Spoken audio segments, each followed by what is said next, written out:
Hop là. Alors, bonjour les élèves de seconde, petit cours aujourd'hui pour vous apprendre comment est-ce qu'on fait pour tracer des vecteurs vitesse à partir de ce genre de figure. Voilà, allez, c'est parti, on commence tout de suite. Bien, alors, donc c'est parti pour dessiner les vecteurs vitesse de cette courbe-là. Donc pour tracer cette courbe-là, en réalité, on a étudié la trajectoire d'un homme canon. Donc un homme canon, pour ceux qui savent pas ce que c'est, je vous mets une petite vidéo tout de suite. 4, 3, 2, 1...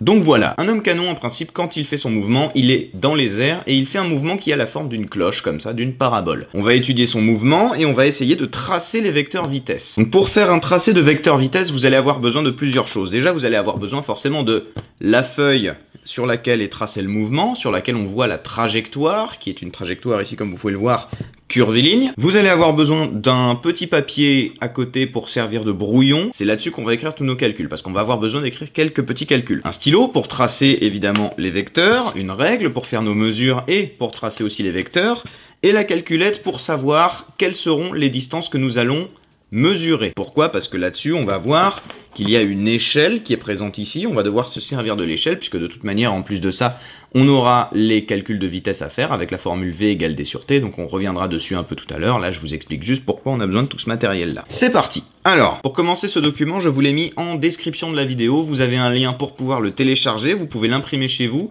Et ce que je vous conseille de faire, ce que je veux que vous fassiez si vous regardez cette vidéo et que vous ne savez pas tracer les vecteurs vitesse, c'est que vous fassiez tout en même temps que moi. Je vais prendre étape par étape pour comment est-ce qu'on fait des vecteurs vitesse. Donc vous prenez la même chose que ce que j'ai là, vous pouvez mettre pause, revenir en arrière, il n'y a pas de souci, mais essayez au moins de faire la même chose en même temps que moi. Alors c'est parti. Donc premièrement, on va commencer par analyser ce document-là, le document où il y a la trajectoire. Donc ici, on voit qu'il y a différents points. En réalité, ces différents points correspondent à chacune des positions successivement occupées par notre homme canon. C'est-à-dire que AT ici, pan, l'homme est tiré de son canon. Et à partir de là, toutes les 0,1 secondes, puisque le delta T ici indique l'espace de temps qui s'est écoulé entre chacun des points, toutes les 0,1 secondes, on va enregistrer la nouvelle position de notre homme canon jusqu'à arriver à la fin, à l'endroit où il va réatterrir. Donc là, on voit qu'il réatterrit un peu plus haut. Bon, on considère que là, il y a un petit escalier et qu'il est atterri sur un escalier. C'est pas très important, on s'en fiche un petit peu. L'important, c'est que on ait ce qu'on appelle une chronophotographie. Donc là, on a toutes les positions successives de notre homme canon. Donc ça, je répète, c'est l'intervalle de temps entre deux points. C'est-à-dire qu'entre ce point-là et ce point-là, il s'est écoulé 0,1 seconde. Entre ce point-là et ce point-là, il s'est aussi écoulé 0,1 seconde. Puis etc. Entre deux points successifs. Ensuite, donc il faut prendre en compte également l'échelle qui est donnée juste ici. Donc ça veut dire ici que vous voyez que pour cette distance-là que vous allez mesurer avec votre règle, eh bien, pour cette distance-là, sur votre feuille, ça correspondra en réalité à 1 mètre. Donc là, on est d'accord qu'on a un mouvement d'un homme canon, on est d'accord que ce mouvement-là, si on voulait le représenter avec sa taille réelle, bien sûr, ça rentrerait pas du tout sur notre feuille. Il faudrait beaucoup plus de surface pour pouvoir représenter le mouvement à taille réelle. Donc ce qu'on a fait, c'est que pour pouvoir le faire rentrer sur la feuille, on l'a fait en plus petit. Dans ce cas-là, on indique l'échelle. Donc on va prendre notre règle et on va mesurer pour savoir combien ça fait. Donc là, on voit que ça correspond à 2 cm. Donc ça veut dire que 2 cm sur la feuille, ça vaut 1 mètre dans la vraie vie. On va le noter sur notre feuille de brouillon. 2 cm sur la feuille. Donc là, on va faire une colonne avec ce qui se passe sur la feuille. Correspond à 1 mètre dans la vraie vie. Ok? Donc là, on va mettre réel. Donc là, ce sera la colonne où on mettra toutes les tailles réelles, et là, ce sera la colonne où on mettra toutes les tailles qu'on mesure sur la feuille. Donc pour tracer un vecteur vitesse, on va avoir besoin de 4 choses. Je fais un petit point court sur le dos de ma feuille de brouillon. Donc ici, pour tracer un vecteur vitesse, on a besoin de 4 trucs. D'abord, on a besoin de connaître le point d'application.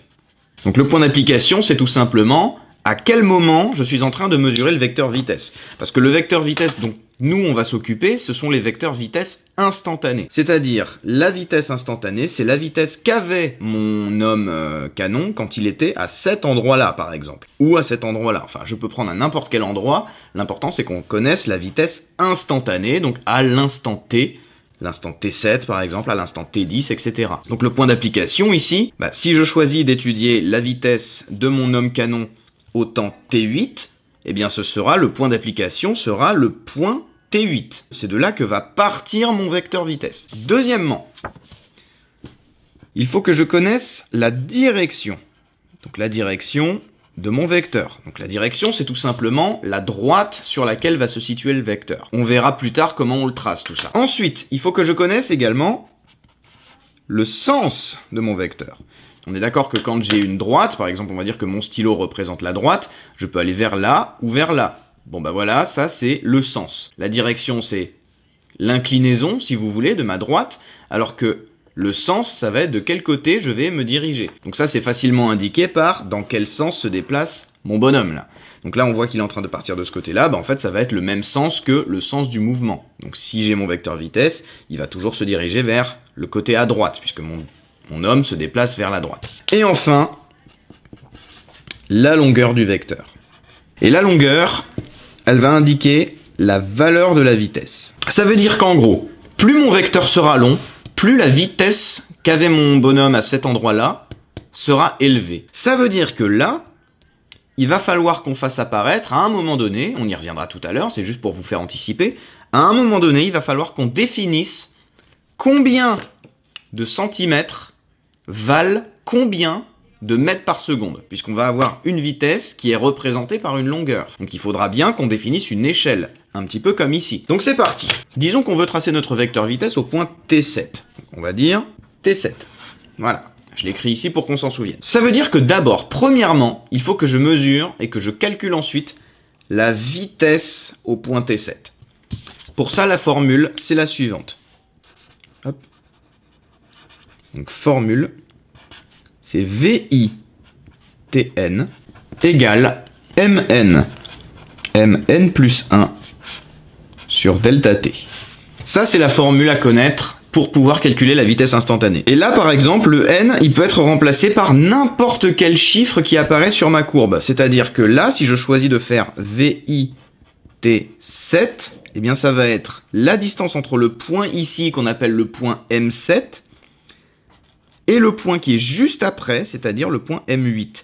N plus 1, ça veut juste dire que c'est celui qui est juste après. Ça, ce n'est pas un produit. Attention, c'est bel et bien la distance entre ce point-là et ce point-là. Donc la distance entre ce point-là et ce point-là. Donc là, je vais la mesurer avec ma règle, et je vais avoir cette distance-là à la fin, divisé par delta t. Et le delta t, il est donné ici. Donc je vais d'abord mesurer la distance entre le point AT7 et le point AT8. Donc c'est parti, je mesure, et je me rends compte que là, j'arrive à 2,2 cm. Donc la distance M7, M8 égale 2,2 cm. Ok. Je retourne derrière. Sur ma feuille, j'ai mesuré, parce que là, on est d'accord que la distance, c'est la distance que j'ai mesurée avec la règle sur ma feuille. Ça veut dire que ce n'est pas la taille réelle que j'ai dans la vraie vie. Donc on va écrire ici, j'ai mesuré 2,2 cm. Et on va chercher à savoir combien ça mesure en vrai. Ça, pour l'instant, on ne le sait pas. Et bien là, à partir de là, je n'ai plus qu'à faire un produit en croix. Donc ça veut dire que mon point d'interrogation, ici, c'est égal à 2,2 fois 1 divisé par 2. Et ça va me donner directement la mesure en mètres. Ce qui nous fait 2,2 fois 1, ça fait 2,2 divisé par 2, ça fait 1,1 mètre. Donc on peut écrire ça, M7, M8 égale 1,1 mètre. Et là, on a notre distance. Alors, c'est parti. Maintenant qu'on a notre distance, on va pouvoir calculer la vitesse. Parce qu'on rappelle que c'est ça qu'on cherche à faire depuis le début, c'est tracer un vecteur vitesse. La distance qu'on a mesurée là, elle ne nous sert qu'à utiliser la formule V égale distance sur temps pour pouvoir tracer une vitesse. Donc on a mesuré la distance, maintenant on va pouvoir calculer la vitesse. Donc VI à T7, c'est égal à M7, M8 divisé par delta T. Ça, cette formule-là, c'est D sur T, hein. C'est égal à D sur T, ça. Hop. Attention, nous en seconde, on utilise bien le delta T. On n'utilise plus le T, on utilise le delta T. Parce que vous voyez que T, ici, ça correspond à des points dans le temps. En fait, delta T, c'est un écart de temps. C'est la différence entre ce temps-là et ce temps-là, par exemple. Donc là, on sait que delta T, ça vaut 0,1 seconde. Donc on écrit égal 1,1 divisé par 0,1 seconde. Donc là, vous pouvez le faire à la calculette si vous voulez. Sinon, on peut le faire de tête, puisqu'on sait que divisé par 0,1, ça revient à faire x10, donc ça me fait égal 11 mètres par seconde. Et voilà, on a calculé la vitesse instantanée au point T7. On sait que c'est égal à 11 mètres par seconde. Donc maintenant qu'on connaît la vitesse de notre homme canon au point T7, on va pouvoir s'en servir pour pouvoir définir la longueur de notre vecteur vitesse. On a 11 mètres par seconde. Donc ce qu'on pourrait faire, c'est dire par exemple que 1 cm vaut 10 mètres par seconde. Là, je suis juste en train de définir combien de centimètres vont représenter combien de mètres par seconde. Donc je pourrais dire ça. Ça ferait que du coup, mon vecteur vitesse mesurerait 1,1 cm. Donc sur ma règle, c'est assez facile de regarder. Sinon, je vois que cette échelle, ça me fait des vecteurs assez petits. Donc je peux adapter. Et je peux faire soit ça, soit, peut-être, pourquoi pas, 2 cm valent 10 mètres par seconde. On peut faire ça aussi, pourquoi pas. Et moi, je pense que je vais choisir de faire ça pour avoir des vecteurs un peu plus longs. Juste pour que ce soit un peu plus joli, c'est tout. Alors c'est parti. Donc on va choisir cette échelle-là. Je vais prendre un autre brouillon. Donc maintenant, je vais dire que mon échelle vitesse 2 cm valent 10 mètres par seconde. Donc là, c'est toujours la même chose. Toutes les échelles fonctionnent de la même manière. Vous définissez quelle longueur représente quoi, et ensuite, on cherche à savoir quelle est la longueur qu'on va tracer pour notre vecteur. Donc du coup, on sait que là, nous, on a 11 mètres par seconde à représenter par un vecteur. Donc on écrit ici 11 mètres par seconde.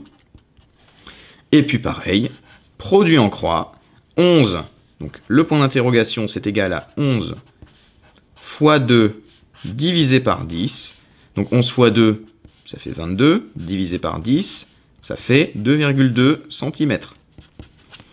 Voilà, donc je sais que je vais tracer un vecteur qui fait 2,2 cm. Donc là je l'écris, mon vecteur va mesurer 2,2 cm de long. Voilà. Ça, tout ce qu'on vient de faire là, ça n'a pour but qu'une seule chose. Calculer la vitesse pour connaître la longueur de mon vecteur. C'est tout. Tout le reste, vous allez voir comment on va faire. Parce que maintenant, on va rentrer, maintenant qu'on connaît la longueur de notre vecteur, ce qui est la partie un peu délicate, on va rentrer dans le vif du sujet, c'est-à-dire qu'on va tracer ce vecteur. Alors, c'est parti. Donc déjà, on sait que mon vecteur, c'est le vecteur vitesse au point T7. Donc ça veut dire que mon point d'application, c'est T7. Je reviens sur ma partie de cours. Ici, il faut qu'on définisse le point d'application. Pour définir la direction, eh bien en fait, c'est assez simple. On va prendre le point qui est juste après, le point qui est juste avant, et on va les relier par des petits pointillés. Comme ça. Et la direction de mon vecteur, ce sera la même direction, mais qui passe par T7. Donc en réalité, ce qu'on va faire, c'est qu'on va prendre la droite parallèle au petit trait en pointillé qu'on a fait là, mais passant par T7. Et ce qu'on va faire, c'est qu'on va tracer au crayon à papier, cette fois-ci, cette droite qui passe par T7. Alors, on la trace bien parallèle. Alors, vous allez peut-être voir ma tête, parce que... Ah, non, vous n'allez pas voir. Donc j'y vais, c'est parti. Hop. Voilà, donc elle passe pas très bien au centre, mais elle est à peu près parallèle. Donc vous voyez, alors je la trace d'un trait très léger. Pourquoi? Parce que ce trait-là, il est amené à être effacé à l'avenir. Je vais l'effacer avec ma gomme. Ensuite, il faut que je définisse le sens. Maintenant qu'on a défini la direction, ça c'est bon, c'est fait, le point d'application c'est fait, on va définir le sens. Bah, c'est très simple, dans quel sens il va, mon homme canon? Est-ce qu'il revient par là-bas ou est-ce qu'il va par là-bas? On est d'accord que le mouvement se fait dans ce sens-là. Donc le sens, ça va être par là. Ma flèche, je vais la dessiner dans ce sens-là. Donc ça, c'est bon, on sait que ça va aller vers la droite. Et maintenant, la longueur, eh ben, la longueur, on l'a définie, on a dit que notre vecteur, il allait faire 2,2 cm de long. Donc je prends ma règle, je mesure dans ce sens-là, à partir de là, 2,2 cm. Hop, ça fait que je m'arrêterai ici, et je trace la flèche de mon vecteur vitesse. Et je l'appelle VIT7, en mettant la petite flèche au-dessus, parce que je n'oublie pas que c'est un vecteur. Et voilà, nous avons tracé le vecteur vitesse au point T7. Alors là-dessus, sur cette figure-là, vous pouvez, si vous voulez, vous amuser à essayer de voir si la vitesse est toujours bien la même, pour vérifier que le mouvement est uniforme. Je rappelle, un mouvement uniforme, c'est un mouvement qui possède toujours la même vitesse, au cours duquel la vitesse est constante. Alors ça peut paraître très long comme ça, mais en réalité c'est parce que j'ai tout détaillé et que j'ai vraiment essayé de rendre les choses assez claires. Vous pouvez également me poser vos questions dans les commentaires, et si vous n'avez pas compris, j'y répondrai, il n'y a pas de souci, on est là pour ça. En attendant, moi je vous dis à bientôt pour de prochaines vidéos. Je vous mets également la feuille d'exercice qui correspond à ce cours-là dans la description de la vidéo, vous pourrez la retrouver juste en dessous. Et voilà, donc c'est tout pour moi. Maintenant, vous savez tracer normalement des vecteurs vitesse. Je vous laisse sur ces bonnes paroles et je vous dis à très bientôt. Ciao!